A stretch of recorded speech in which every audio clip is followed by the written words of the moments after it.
तक आप लोग भरत महिमा पढ़ चुके हैं। अब है कवितावली लंका दहन।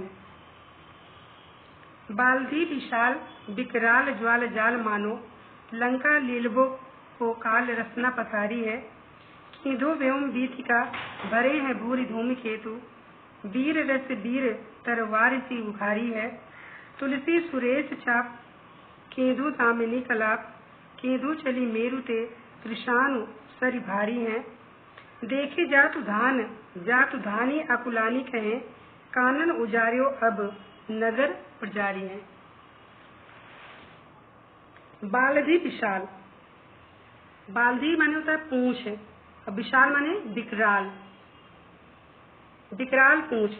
लीलबो, लीलबो माने होता है निगलने के लिए।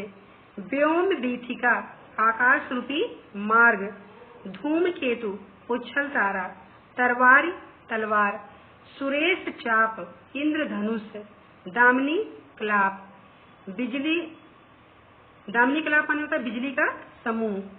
कृषान सरी आग की नदी, सरी माने होता नदी, कृषान माने होता आग, आग। जात धान, जात धान माने होता राक्षस और जात धानी माने होता है राक्षसी। प्रस्तुत कवितावली के लंका दहन शीर्षक का यहाँ पर वर्णन किया गया है, जो काव्यांजलि में संग्रहित है। यहाँ कवि ने हनुमान जी द्वारा जलाई जा रही लंका का और लंका निवासियों राक्षस और राक्षसियों की व्याकुलता का वर्णन किया गया है। बाल्धी विशाल विकराल ज्वाल जाल मानो। तुलसीदास जी कहते हैं बाल्धी, बाल्धी माने पूंछ, विशाल माने विकराल। हनुमान जी की विशाल पूंछ से, विकराल माने होता भयंकर, ज्वाल जाल अग्नि की जाल माने लपटे मानो ऐसे उठ रही थी। हनुमान जी की विशाल पूंछ से भयंकर अग्नि की लपटें इस प्रकार से उठ रही थी। उन्हें देख करके ऐसा आभास हो रहा था, मानो ऐसा प्रतीत हो रहा था कि मानो लंका लीलबों को काल रसना पसारी है, कि लंका को निगलने के लिए स्वयं मृत्यु ने, रसना माने था जिह्वा, जीभ, पसारी माने फैला दिया है। ऐसा मालूम पड़ा था, ऐसा आभास हो रहा था कि जैसे लंका को निगलने के लिए स्वयं मृत्यु ने अपनी जिह्वा फैला दी हो।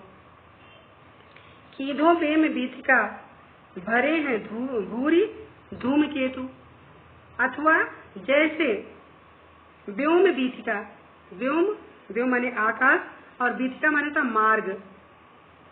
धूम केतु माने होता पुच्छल तारे भरे हुए। अथवा ऐसा मालूम पड़ रहा था कि जैसे आकाश मार्ग में बहुत से पुच्छल तारे भरे हुए हैं।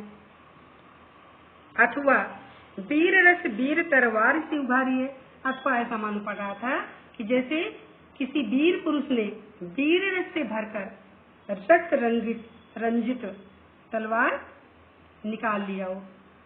वीर रस अर्थात वीर पुरुष, वीर रस से भरी हुई, वीर माने वीर पुरुष और वीर रस माने वीर रस से भरकर तलवार, तलवार मतलब रक्त रंजित तलवार को उघारी माने अपने म्यान से निकाल लिया हो। तुलसी सुरेश चाप खींधो दामिनी कलाप, आग की लपटों से परिपूर्ण वह लाल और नीली पूंछ ऐसे लग रही थी जैसे सुरेश चाप, सुरेश चाप माने होता इंद्रधनुष। ऐसे मालूम पड़ा था कि जैसे इंद्रधनुष ही चमक रहा हो।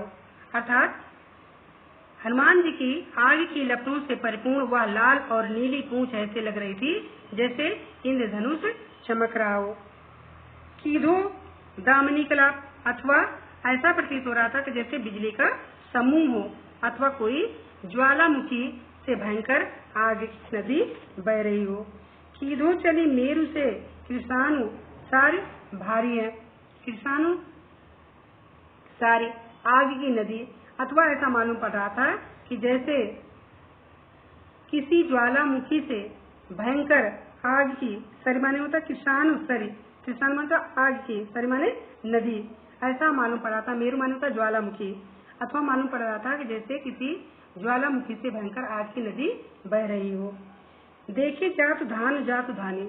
इस प्रकार हनुमान जी की भयंकर पूंछ को देख करके जातु धान माने होता राक्षस और जातु धानी माने होता राक्षसी।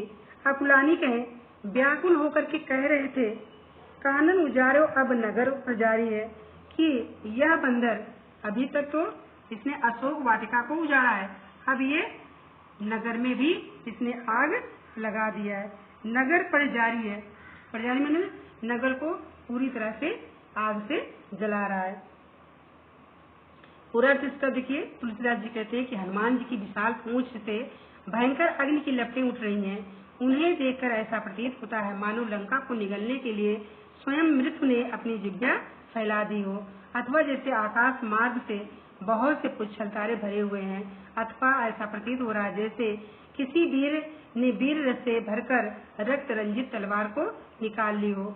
आग की लपटों से परिपूर्ण वह लाल नीली पूंछ ऐसी लगती थी जैसे इंद्र धनुष ही चमक रहा हो, अथवा वह कोई बिजली का समूह हो, अथवा किसी ज्वालामुखी से भयंकर आग की नदी बह रही हो। इस प्रकार हनुमान जी की भयंकर पूंछ को देखकर राक्षस राक्षसी व्याकुल होकर कह रहे हैं कि इस नदी ने अभी तक तो अशोक वाटिका उजाड़ी है, अब ऐसा मालूम पड़ा कि संपूर्ण नगर जला करके राख कर देगा। काव्यगत सौंदर्य, यहाँ पर जलती पूंछ के लिए कवि ने अनेक प्रकार की कल्पनाएं की हैं। भाषा, ब्रज भाषा, शैली, मुक्तक शैली, अलंकार, संदेह, उत्प्रेक्षा एवं उपमा, रस, भयानक रस, गुण, ओज गुण, छंद, घनाक्षरी। सेकंड देखिए, हाट बाट कोट ओट, अट्टानी अंगार पौरी, खोरी खोरी दौरी दौरी, दीनी अति आगी है, आरत पुकारत संभारत न को काहू, व्याकुल जहाँ सो तहाँ लोग चले भागे हैं।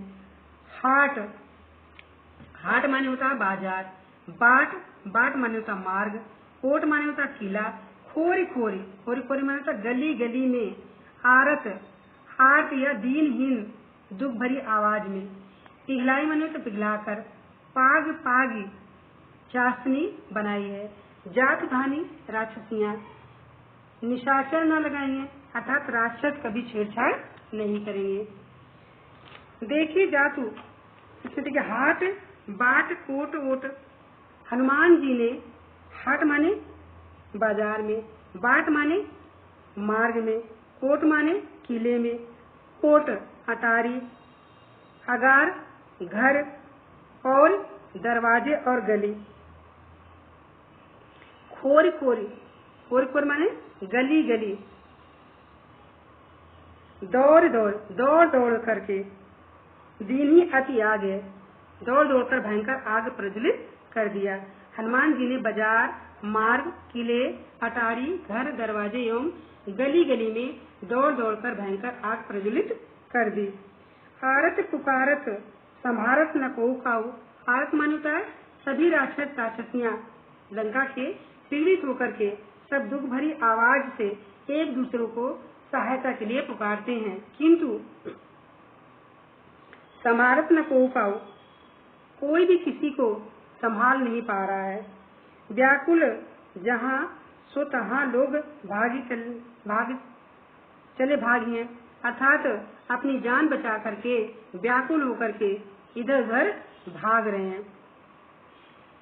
हनुमान जी ने बाजार, मार्ग, किले, अटारी, घर, दरवाजे एवं गली गली में दौड़कर भयंकर आग प्रज्वलित कर दी है। आग से पीड़ित होकर लोग दुभरी आवाज से एक दूसरे को सहायता के लिए पुकारते हैं, किंतु वहाँ कोई किसी को भी नहीं संभाल पा रहा है। सब अपनी अपनी रक्षा में लगे हुए हैं। जो जहाँ है वह वहीं व्याकुल होकर अपनी जान बचाने के लिए भागा चला जा रहा है।